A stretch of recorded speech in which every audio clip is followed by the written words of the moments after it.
This is 1 Corinthians 7:10. Now, Corinthians is the longest of the epistles of Paul. That's why Corinthians comes first in the New Testament.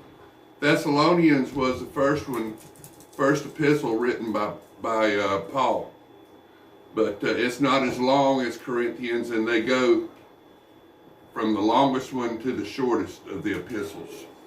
An epistle is a letter by Paul to one of the churches that he was going to see.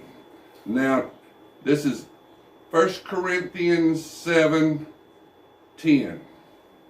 And like I said, Paul had 3 missionary journeys, and he covered Asia, Syria, and Greece.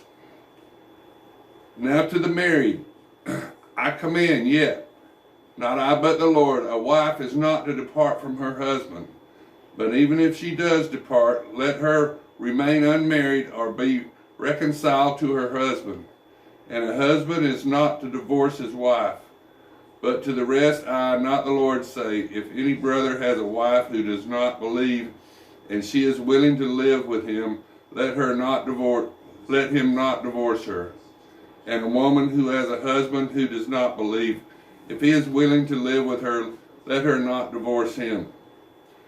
For the unbelieving husband is sanctified by the wife, and the unbelieving wife is sanctified by the husband. Otherwise your children would be unclean, but now they are holy. But if the unbeliever departs, let him depart. A brother or sister is not under bondage in such cases, but God has called us to peace. For how do you know, O wife, whether you will save your husband? Or how do you know, O husband, whether you will save your wife? But as God has distributed to each one, as the Lord has called each one, so let him walk. And so I ordain in all the churches. Was anyone called while circumcised? Let him not become uncircumcised. Was anyone called while uncircumcised?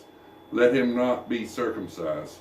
Circumcision is nothing and uncircumcision is nothing, but keeping the commandment of God is what matters.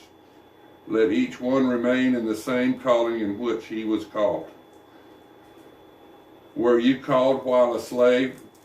Do not be concerned about it. But if you can be made free, rather use it.